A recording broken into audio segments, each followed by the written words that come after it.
आपेक्षिक गति, आपेक्षिक गति, विश्राम अवस्था या गति अवस्था, दोनों निरपेक्ष विश्राम अवस्था या निरपेक्ष गति की अवस्था दोनों ही असंभव है, क्योंकि इस पूरे ब्रह्मांड में कोई भी चीज ना टोटली रेस्ट की कंडीशन में है ना मोशन की कंडीशन में।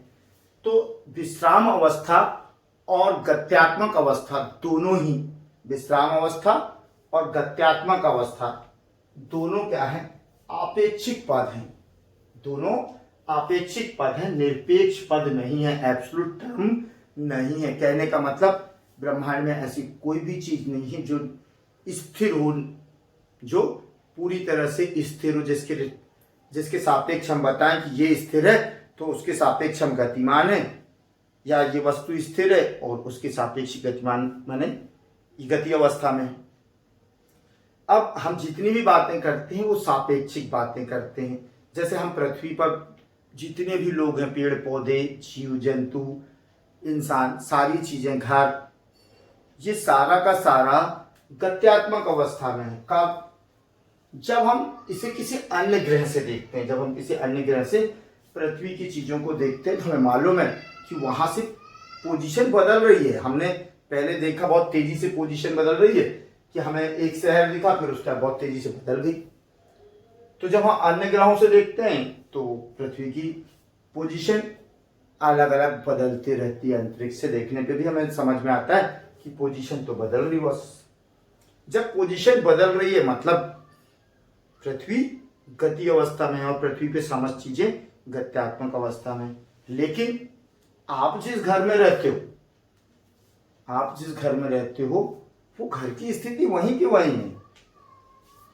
जब आप जमीन के पृथ्वी के सापेक्ष देखते हो तो पृथ्वी के सापेक्ष आप कहीं भी चले जाओ, कुछ भी कर लो, आपके घर की स्थिति वही रहती है। आपके घर के आसपास की स्थिति भी, जो पेड़ पौधे, जो लोग, जो घर बने हुए, जो वातावरण है, वो भी वैसे ही रहता है। इसका मतलब हमारा घर तो स्थिर है। हम स्थिर, हम सो रहे हैं तो हम सो रहे हैं, अपने घर में ही मिलते हैं, हम कहीं बाहर नहीं मिलते। तो हम विश्राम अवस्था में थे, इसका मतलब है कि हम विश्राम अवस्था में थे। तो हम कब किसकी तुलना में कंपेयर करते हैं, किसकी तुलना, किससे तुलना करते हैं? हमारे आसपास के वातावरण के सापेक्ष। यदि हमें लगता है कि हमारे आसपास के वातावरण के सापेक्ष हमारी स्थितियां अपरिवर्तित हैं तो हम कहते हैं कि हम विश्राम अवस्था में। और यदि हमें लगता है कि हमारे आसपास की जो स्थितियां थी, पोजीशंस थी, वो बदल रही होती, जो तेजी से बदल रही, मतलब हम गति अवस्था में। तो यहां वही बताने की कोशिश है कि यदि आप बदल दो, किसको बदल दो? तीन चीजें होती हैं। एक निर्देश फ्रेम होता है, निर्देश तंत्र होता है, जिसके माने सापेक्ष हम आंकड़ों को लेते हैं, जिसके सापेक्ष हम तुलना करते हैं। दूसरा है जो माने ऑब्जर्वर, जो देख रहा है, प्रेक्षक, ऑब्जर्वर, प्रेक्षक। और तीसरी चीज होती है कि गतिमान या विश्राम अवस्था वस्तु। तो सापेक्षिक वेग क्या है, आपेक्षिक वेग क्या है? प्रश्न ये कि आपेक्षिक वेग क्या है, इसके लिए सूत्र स्थापित कीजिए। तो हमने कहा आपेक्षिक वेग जो है, जब दो गतिमान वस्तुओं के बीच, दो गतिमान वस्तुओं के बीच वेग का अंतर, दो गतिमान वस्तुओं के बीच वेग का जो अंतर है, या एक गतिमान वस्तु दूसरी गतिमान वस्तु के सापेक्ष जिस वेग से अपनी स्थिति को परिवर्तित करती है, उसे दूसरी वस्तु का, दूसरी गत्यात्मक वस्तु का पहली गत्यात्मक वस्तु के सापेक्ष आपेक्षिक वेग कहते हैं। फिर ध्यान से सुनना, जब दो वस्तुएं गतिमान अवस्था में हो, जब दो वस्तुएं गतिमान अवस्था में हो, तो किसी एक वस्तु का दूसरी वस्तु के सापेक्ष, किसी एक वस्तु का दूसरी वस्तु के सापेक्ष स्थान परिवर्तन की दर, स्थिति परिवर्तन की दर को, स्थिति परिवर्तन की दर को या वेग परिवर्तन की दर को आपेक्षिक वेग कहते हैं। जब कोई दो वस्तुएं गतिशील अवस्था में हो तो एक उनमें से किसी एक वस्तु का, उनमें से किसी एक गतिमान वस्तु का दूसरे गतिमान वस्तु के सापेक्ष, दूसरे गतिमान वस्तु के सापेक्ष वेग को आपेक्षिक वेग कहते हैं एवं दोनों वस्तुओं के बीच एक दूसरे के प्रति, एक दूसरे के सापेक्ष विस्थापन को आपेक्षिक विस्थापन कहते हैं। जब कोई दो वस्तु गतिशील अवस्था में हो तो किसी एक वस्तु का दूसरे के सापेक्ष, किसी एक वस्तु का दूसरे के सापेक्ष वेग परिवर्तन या स्थान परिवर्तन या स्थिति परिवर्तन की दर को आपेक्षिक वेग कहते हैं। मतलब समझने की बात यह है कि दो कारें जा रही हैं, दो कारों की एक ही दिशा में जा रही हैं। एक 70 किलोमीटर प्रति घंटे की रफ्तार से जा रही है, वेग से जा रही है, और दूसरी 50 किलोमीटर प्रति घंटे के वेग से जा रही है। हम दोनों एक ही टारगेट पे जा रहे हैं। मान लो हम शिरडी मंदिर जा रहे हैं, साईं मंदिर जा रहे हैं, शिरडी जा रहे हैं तो, और यहीं से निकलते हैं, कोई वाराणसी से निकलता, कोई बालाघाट, कोई कटंगी, एक साथ 3 कारें निकल रही हैं। एक 80 से चल रहा है, 80 किलोमीटर प्रति घंटे के वेग से चल रहा है, दूसरा 70 किलोमीटर प्रति घंटे के वेग से चल रहा है, और तीसरा 60 किलोमीटर। तो एक 80 से चल रहा है, दूसरा 70 से चल रहा है, तीसरा 60 से चल रहा है। तो पहली कार का आपेक्षिक वेग दूसरी और तीसरी कार की तुलना में क्या होगा? तो पहली कार का आपेक्षिक वेग धनात्मक है, वो हर घंटे में हमसे 10 किलोमीटर आगे चल रहा है।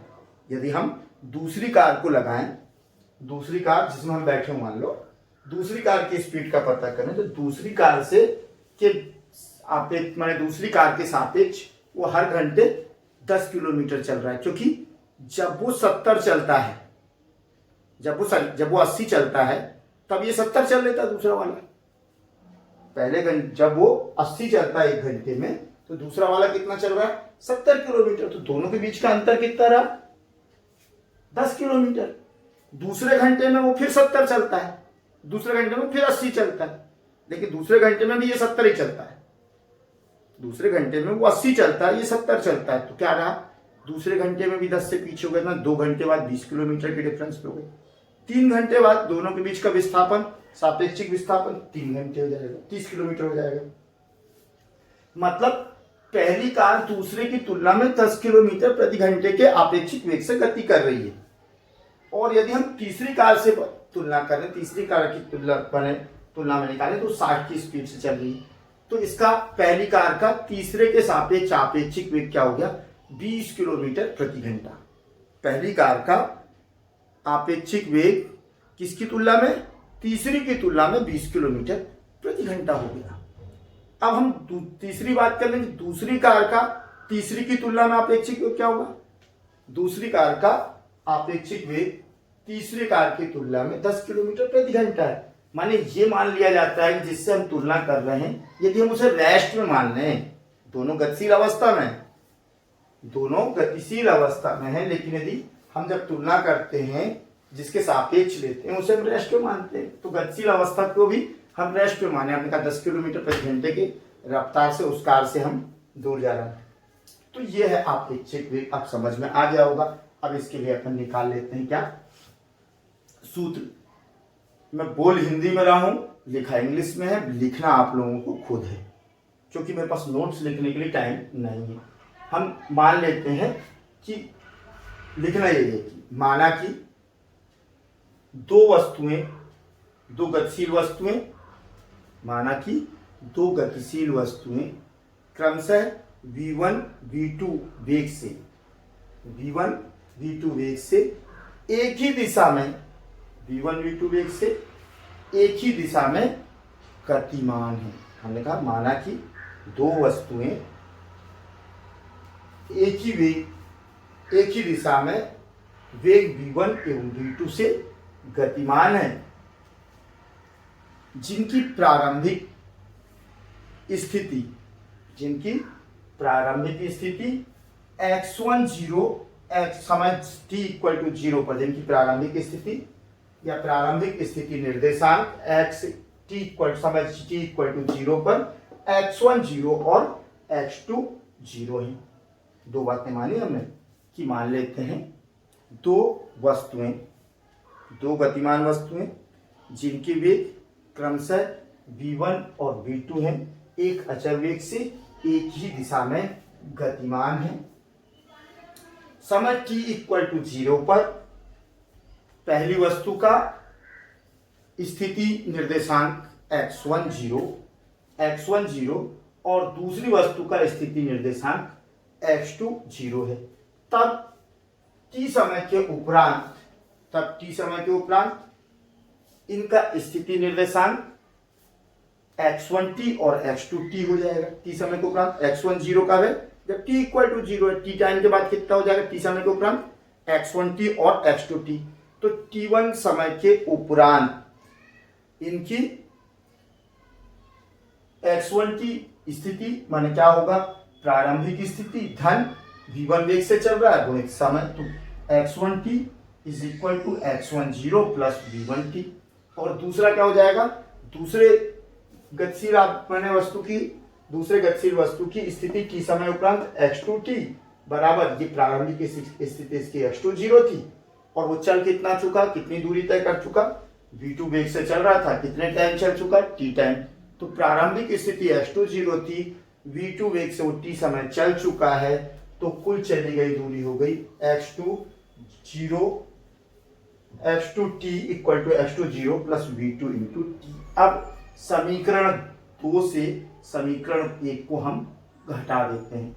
समीकरण 2 से समीकरण 1 को घटाने पर लिखा, हमने ऐसे ही लिखा, समीकरण 2 से समीकरण 1 को घटाने पर, तो ये नीचे के स्टेप आ जाएंगे। x2t minus x1t is equal to x2 0 minus x10 माने दोनों के प्रारंभिक स्थिति के बीच का विस्थापन प्लस v2t माइनस v1t। अब हम क्या करते हैं, इनको इधर पक्षांतर कर लेते हैं, तो ये x2t माइनस x20 और x1t माइनस x10, तो ये क्या हो गया, is equal to t common निकाला तो v2 माइनस v1 ही क्या है, आपेक्षिक वेग है। दोनों गतिमान वस्तुओं का आपेक्षिक वेग कौन हो गया, v2 माइनस v1। तो अब यहां पर जो है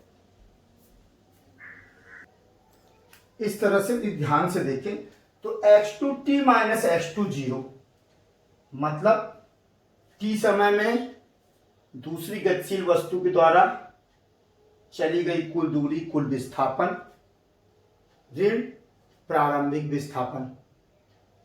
ये t समय में कहां से विस्थापन है, जिस फ्रेम के मूल बिंदु से कुल विस्थापन x2t से व्यक्त हो रहा है। x2t t समय में कुल विस्थापन जो कहां से, मूल बिंदु से, उसमें से हमने इसकी प्रारंभिक स्थिति को घटा दिया, तो इसके द्वारा तय की गई कुल दूरी, एक निश्चित दिशा में वस्तु 2 द्वारा तय की गई कुल दूरी, और इसी तरह से वस्तु 1 के द्वारा t समय में कुल तय की गई दूरी, माने वस्तु 2 का कुल विस्थापन ऋण गतिशील वस्तु 1 का कुल विस्थापन बराबर v2 माइनस v1 दूसरी गाड़ी की गति ऋण प्रथम गाड़ी के लिए आपेक्षिक वेग, इसको कहते हैं आपेक्षिक वेग गुणित समय। तो दूसरी गतिशील वस्तु का t समय में कुल विस्थापन ऋण पहली वस्तु का t समय में कुल विस्थापन बराबर आपेक्षिक वेग गुणित समय t, अर्थात आपेक्षिक वेग बराबर आपेक्षिक विस्थापन बटे समय। इसको मैंने बताया था कि दो गतिशील वस्तु हैं तो दोनों के बीच के विस्थापन को आपेक्षिक विस्थापन, दूसरी का आपेक्षिक विस्थापन किसके सापेक्ष, प्रथम गतिशील वस्तु के सापेक्ष आपेक्षिक विस्थापन। यदि हमें दूसरी गतिशील वस्तु का प्रथम गतिशील वस्तु के सापेक्ष आपेक्षिक विस्थापन मिल जाता है और कितने समय में यह आपेक्षिक विस्थापन है, तो हम उन दोनों के बीच का आपेक्षिक वेग निकाल सकते हैं। और मैथमेटिकल फॉर्म में, गणितीय रूप में इसको लिखते हैं v2 minus v1 is equal to दूसरी वस्तु का कुल विस्थापन x2t माइनस x20 ऋण प्रथम वस्तु का कुल विस्थापन x1t माइनस x10 और अपान t। तो ये था क्या आपेक्षिक वेग को समझाते हुए उसके लिए व्यंजक ज्ञात कीजिए। ये एक प्रश्न हुआ। दूसरा प्रश्न हम पढ़ रहे हैं समय स्थिति ग्राफ में आपेक्षिक वेग का विश्लेषण करना, अध्ययन करना। समय स्थिति ग्राफ हमने जो पढ़ रखा है उसकी सहायता से आपेक्षिक वेग को विश्लेषण करना। तो हमने कहा कि ठीक है, आपेक्षिक वेग v2 v12 equal to v1 minus किसका आपेक्षिक वेग, पहली वस्तु का आपेक्षिक वेग दूसरे के सापेक्ष, पहली वस्तु का आपेक्षिक वेग दूसरे के सापेक्ष, तो उसको अपन v12 ऐसे प्रदर्शित करते हैं। v12 का मतलब है पहली गतिमान वस्तु का आपेक्षिक वेग दूसरी गतिमान वस्तु के सापेक्ष बराबर v1 माइनस v2। किसका ले रहे हैं, पहली का, किसके सापेक्ष, दूसरी के सापेक्ष। तो पहले किसको लिखते हैं, 1 को, तो v1 का मतलब हुआ v1 पहली वस्तु का आपेक्षिक वेग, 2 किसके सापेक्ष, 2 के सापेक्ष, दूसरी गतिशील वस्तु के सापेक्ष। और यदि यहां पर 2 1 लिखा है तो इसका मतलब है दूसरी वस्तु का आपेक्षिक वेग किसके सापेक्ष, पहली वस्तु के सापेक्ष। यदि दूसरे का वेग v2 है और पहले का v1 है तो ये v2 माइनस v1 हो जाएगा, और यहां जैसे 1 2 किए तो ये क्या हो जाएगा, v1 माइनस v2। तो एक बात समझ में आई थी।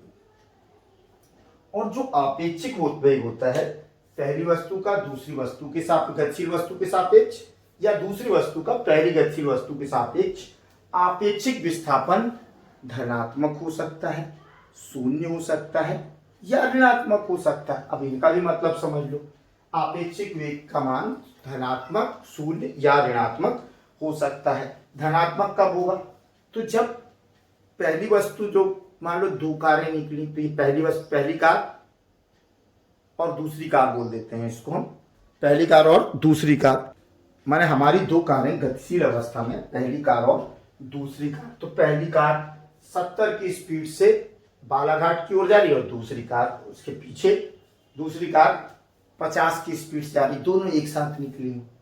तो क्या हुआ, अब चूंकि पहली की स्पीड कितनी है 70 किलोमीटर प्रति घंटा, दूसरे की कितनी है 50 किलोमीटर प्रति घंटा, तो निश्चित है कितना अंतर है दोनों में, 70 ऋण 50 20 किलोमीटर प्रति घंटे का।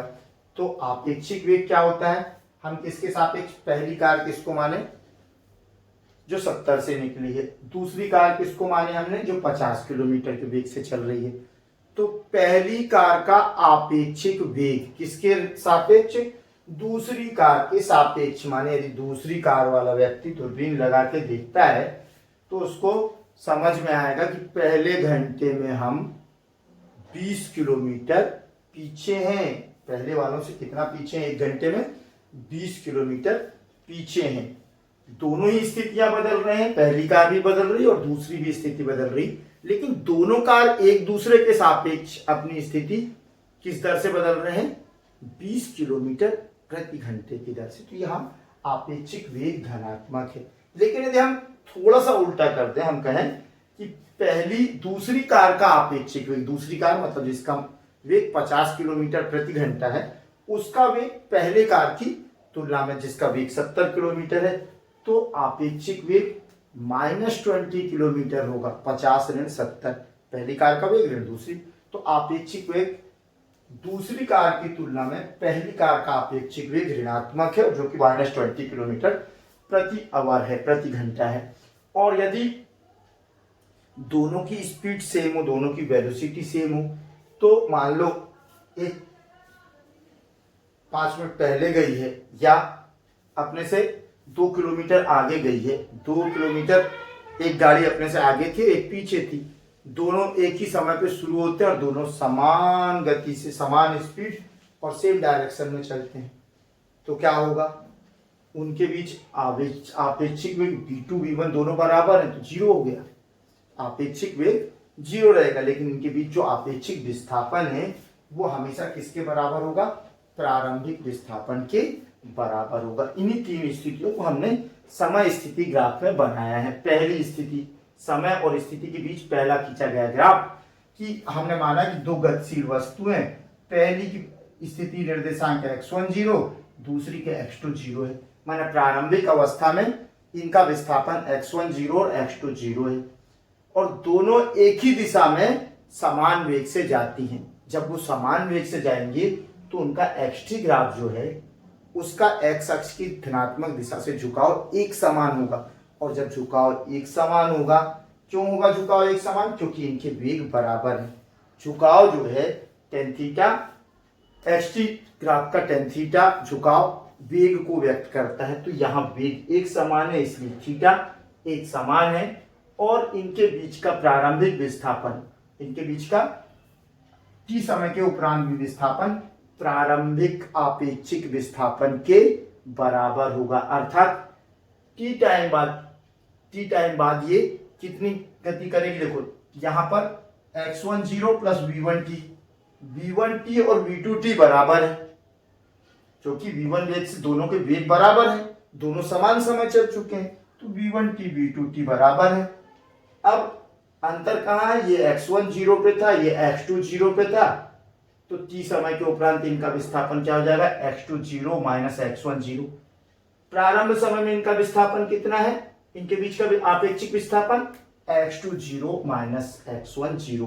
तो यदि वेग बराबर हो, समय स्थिति ग्राफ प्रदर्शित कर रहा है कि यदि वेग बराबर हो तो एक्स ग्राफ दो समांतर रेखाएं जो एक्स अक्ष से एक निश्चित कोण बनाती हों के द्वारा व्यक्त होगा।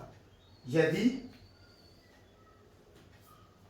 एक से अधिक गतिशील वस्तुएं समान वेग से एक ही दिशा में गति कर रही हों तो उनका ग्राफ समांतर रेखाओं से, ऐसी समांतर रेखाओं से जो कि एक्स अक्ष से एक निश्चित कोण बनाती हैं के द्वारा व्यक्त किया जाएगा। ऐसी समांतर रेखाओं जो कि एक्स अक्ष से एक निश्चित कोण बनाती हों के द्वारा व्यक्त होगा। और इन सब का झुकाव एक समान होगा क्योंकि वेग एक समान है। और एक्स टी ग्राफ का झुकाव टेन थीटा वेग को व्यक्त करता है। और तीसरी बात कि इनके बीच का आपेक्षिक विस्थापन समय टी के उपरांत भी इन दोनों गतिशील वस्तुओं के बीच का आपेक्षिक विस्थापन प्रारंभिक आपेक्षिक विस्थापन के बराबर होगा। यह हमने ग्राफ को विश्लेषण किया कि ग्राफ में क्या क्या चीजें होनी है। दूसरी स्थिति आ जाए कि दो कारें, यहां पर यदि ध्यान से देखो तो इसका कोण, दूसरी जो गतिशील वस्तु है उसका एक्सटी ग्राफ और पहली वस्तु का एक्सटी ग्राफ, तो दूसरी वस्तु का एक्सटी ग्राफ एक्स अक्ष के साथ कम कोण बना रहा है, जबकि पहली वस्तु का जो एक्सटी ग्राफ है वो एक्स अक्ष के सापेक्ष अधिक कोण बना रहा है। और जो अधिक कोण बना रहा है, कोण से क्या व्यक्त होता है? झुकाव से क्या व्यक्त होता है? Tan theta two tan theta 1। तो थीटा जितना अधिक होगा टेन थीटा का मान उतना अधिक होगा। और जब टेन थीटा का मान अधिक होगा तो टेन थीटा यहाँ पर किसको प्रदर्शित करता है? वेग को। माने पहली वस्तु का वेग कम और दूसरी वस्तु का वेग अधिक है। माने ये स्थिति क्या हो गई?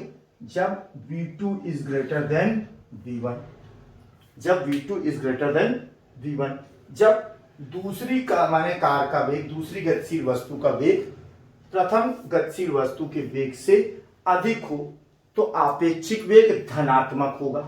यही दिख रहा है, आपेक्षिक वेग, इसका वेग अधिक इसका वेग कम, तो आपेक्षिक वेग क्या होगा? धनात्मक होगा।